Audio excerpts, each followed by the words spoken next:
তিনোটা আগেরটাই ভালো ছিল, বিশেষ করে র্যাবেরটা। র্যাবের ওই পোশাকটা দেখলে আলাদা একটা ভয় লাগতো সবার, আর সব কিছু থেকে আলাদা। আমরা জানি যে ব্ল্যাক মানে হলো যেটা অন্য ধরনের একটা কিছু, আর এখন কেমন জানি পোশাকটা কেমন জানি হয়ে গেছে। মানে এখন ওনাদেরকে কিন্তু মানে পুলিশদের অ্যাকচুয়ালি একসময় হয়তো কি পুলিশের চাইতে র্যাবটা আলাদা, এটা বোঝা যেত।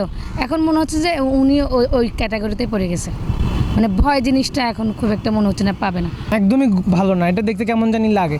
র্যাবের একটা ইয়া থাকে না, গেট আপ থাকে না, একটা ভাইব থাকতে হবে না, একদমই কিছু নেই। আগের ব্ল্যাকটা যেটা ছিল এটা টু গুড। র্যাবের পোশাক দেখে যদি ভয় না পায় মানুষ, তাহলে তো ওই পোশাকের কোনো দাম থাকে না।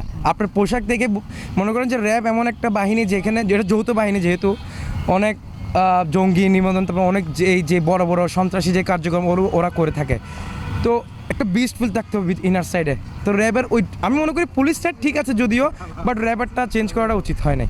হচ্ছে এখানে র্যাবের পোশাকটা আগে যেটা ছিল ওটাই মানুষের ছিল, যেটা আমার ব্ল্যাক কোনো কিছু দেখলে আমাদের ভয় লাগে। যেমন র্যাব আসলে মনে হয় যে আমরা দূর মারি, কিন্তু পুলিশেরটাও চেঞ্জ করতে হবে, তিনটাই চেঞ্জ করতে হবে।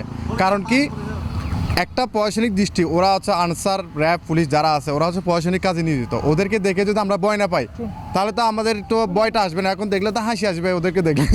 তো